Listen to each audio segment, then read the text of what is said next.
Shalom, peuple racheté de Dieu, que le Seigneur vous bénisse. Je suis le pasteur Yannick Okumu et je vous souhaite la bienvenue dans notre émission Comprendre pour devenir. Aujourd'hui, nous allons aborder un thème important, un thème d'édification que j'ai intitulé Comment recevoir la foi triomphante. Alors, comment recevoir la foi triomphante? Alors, lorsqu'on parle de la foi triomphante, il est tout simplement question de se demander comment faire pour recevoir cette foi qui nous amène toujours à triompher de nos épreuves, qui nous amène toujours à triompher de toutes les situations devant lesquelles nous pouvons nous retrouver, qui nous amène toujours à posséder les promesses que Dieu nous a faites. Oui, c'est ça que nous appelons encore la foi triomphante. Dans 1 Jean chapitre 5 au verset 4, il est écrit que tout ce qui est né de Dieu triomphe du monde. Et la victoire qui triomphe du monde, c'est notre foi. Alléluia. Donc la foi triomphante, c'est celle qui triomphe du monde, c'est celle qui accomplit les promesses de Dieu et c'est celle qui voit la gloire de Dieu se manifester dans notre vie.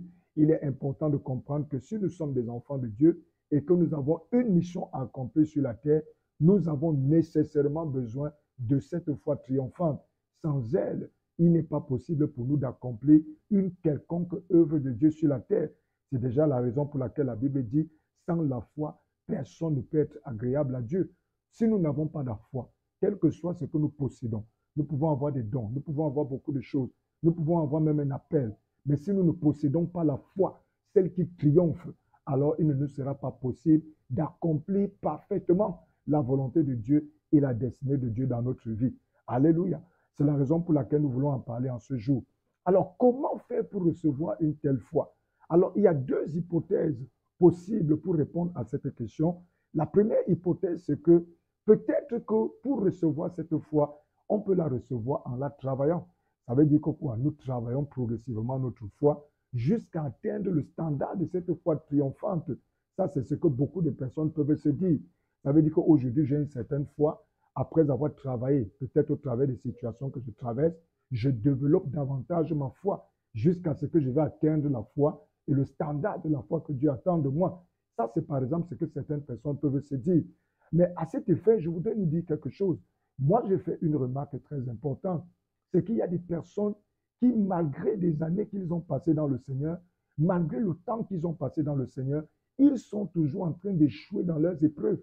Je prendrai pour exemple deux personnages dans la Bible. Le premier personnage, c'est Abraham. La Bible dit qu'Abraham a marché avec Dieu. Dans Genèse chapitre 12, il a commencé à marcher avec Dieu. Il espérait recevoir le fils de la promesse. Mais la Bible dit qu'à chaque fois, Dieu le reprenait. Dieu essayait de le corriger. Mais cela semblait ne rien changer dans la vie d'Abraham. Aujourd'hui, Dieu le corrigeait. Le lendemain, Dieu devait encore le corriger. Quelque temps après, Dieu devait encore le corriger. On a comme l'impression qu'il y avait un problème qui résidait à l'intérieur de sa foi, qui faisait qu'il n'était pas en mesure d'accepter et de croire en la promesse de Dieu. On a comme l'impression que cette promesse était au-delà de la foi qui habitait en lui. Malgré le temps qui était passé, malgré les épreuves qu'il avait traversées, il était toujours en train de faire faillite par rapport à la foi. Le deuxième personnage dans la Bible, c'est justement l'apôtre Pierre. Vous savez, Jésus a choisi l'apôtre Pierre et il devait être son remplaçant. C'est au travers de lui que l'œuvre devait continuer. Il devait être le prince des apôtres. Et la Bible dit qu'à chaque fois, dans les évangiles, le Seigneur a éprouvé la foi de l'apôtre Pierre. Je nous prendrai par exemple un exemple dans le livre de Matthieu chapitre 14. La Bible dit que lorsque Jésus va lui demander de venir marcher sur les eaux, il va se mettre à marcher sur les eaux, mais lorsque le vent va souffler, l'apôtre Pierre va s'enfoncer dans les eaux. Et qu'est-ce que Jésus-Christ va lui dire? Jésus va lui dire, homme de peu de foi. Alléluia. Apparemment, lorsqu'il a commencé à marcher sur les eaux, on pourrait dire qu'il avait la foi. Mais cette foi n'a pas suffi pour l'aider à rester sur les eaux et d'atteindre justement la volonté de Dieu qui était qu'il vienne rejoindre le Seigneur Jésus-Christ. Alors vous voyez bien qu'en l'apôtre Pierre habitait un certain type de foi. Le temps est passé et nous voyons la même défaillance de l'apôtre Pierre qui réapparaît le jour où on arrête son maître. Lorsqu'on va arrêter le Seigneur Jésus-Christ, la Bible dit que le même apôtre Pierre va régner son maître. Quelque temps avant que le Seigneur lui avait dit cela, il n'a pas cru en cela. Mais lorsque les événements se sont produits, il a bel et bien régné le Seigneur Jésus-Christ. Alors qu'est-ce que vous comprenez? Vous comprenez qu'en lui habitait un certain type de foi. Une foi qui n'était pas en mesure d'accomplir les promesses de Dieu, qui n'était pas en mesure de triompher de certaines épreuves. Vous pouvez voir dans l'épisode du moment où il va marcher sur les eaux. Quand il va commencer à marcher sur les eaux, il va bel et bien commencer à marcher sur les eaux, mais au bout d'un certain temps, il aura peur et il va s'enfoncer. Peut-être au moment où je parle, tu as remarqué qu'à chaque fois, il y a une sorte de répétition de choses dans ta vie. Peut-être que tu t'es rendu compte que tu n'arrives jamais à atteindre les objectifs de Dieu dans ta vie. Tu commences certes bien, mais au bout d'un certain temps, soit c'est la peur, soit c'est quelque chose qui vient t'animer et qui finit par t'amener à perdre justement ce que tu étais en train de réaliser. Alléluia. Si je prends le cas de Paul, de Pierre qui marchait sur les eaux, je voudrais attirer notre attention sur quelque chose. Vous savez, beaucoup de gens peuvent se dire que c'est le vent qui a fragilisé la foi de l'apôtre Pierre. Moi, je dirais le contraire. Ce n'est pas le vent qui a fragilisé l'apôtre Pierre, ou qui a fragilisé sa foi. Si je prends un exemple, je prendrai l'exemple de deux arbres. Un arbre qui est solidement enraciné et un arbre qui n'est pas du tout enraciné. Alors, lorsque les vents sont faibles, les deux arbres résistent au vent.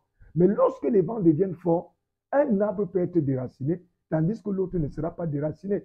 Alors, il faut comprendre une chose. Ce n'est pas le vent qui a fait que l'arbre devienne faible.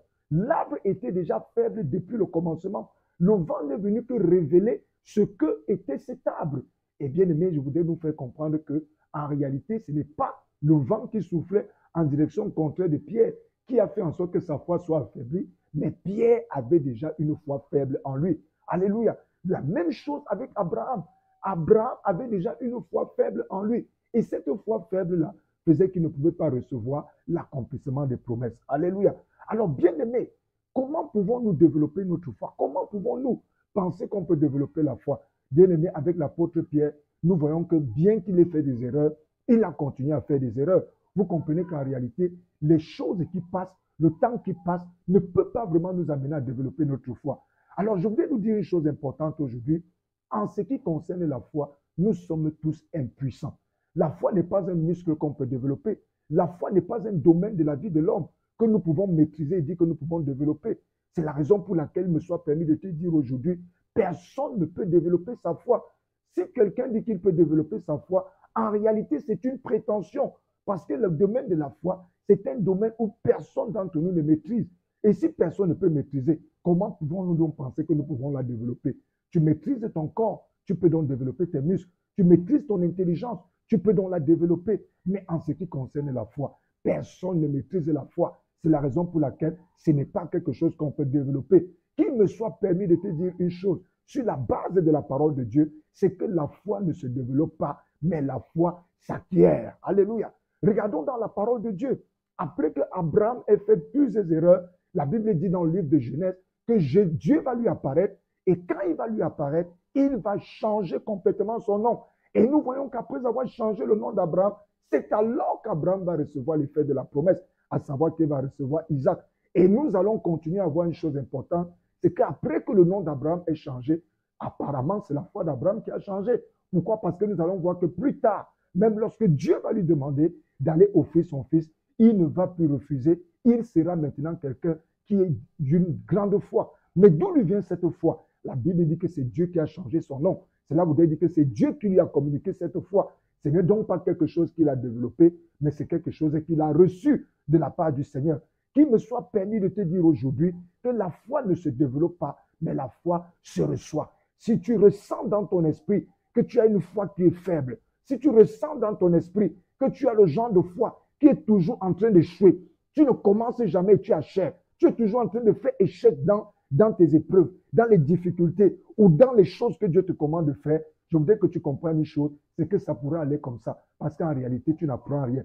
Ce que tu dois faire aujourd'hui, c'est de demander à Dieu de te donner la bonne foi. C'est de reconnaître devant le Seigneur que oui, je possède une foi qui apparemment est la bonne, comme la foi de l'apôtre Pierre, qui a commencé à marcher sur les eaux. Mais les épreuves sont plutôt venues montrer que cette foi n'est pas bonne. C'est une foi qui est influençable. Mais la foi qui triomphe n'est pas influençable. Oh Dieu, donne-moi une telle foi. Oh Dieu, communique-moi une telle foi. Oui, bien-aimé, la foi triomphante se communique. De la même manière que Dieu a changé le nom d'Abraham en Abraham, en lui communiquant une nouvelle foi. De la même manière, il peut changer ton nom et te communiquer une nouvelle foi au nom puissant du Seigneur Jésus-Christ. La succession des épreuves, les échecs dans les épreuves, la multiplication des épreuves ne sauraient développer ta foi. Seul Dieu seul est capable de te communiquer cette foi au nom du Seigneur Jésus-Christ. Père, je lève ma voix ce matin pour toutes ces personnes qui sont en train de m'écouter. Père, je prie, oh Dieu, la foi ne se travaille pas. La foi n'est pas un muscle qui se travaille.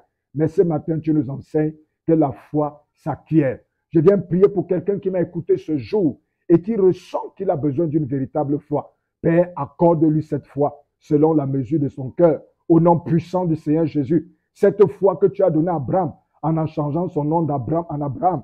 Et cette foi que tu as donnée à Pierre en changeant complètement son identité. Et après qu'il ait régné devant la petite fille, il est devenu un homme fort qui n'avait plus peur de rien. Merci éternel, notre Dieu, notre roi. Au nom de Jésus-Christ, nous avons prié. Amen. Shalom, shalom, shalom, shalom.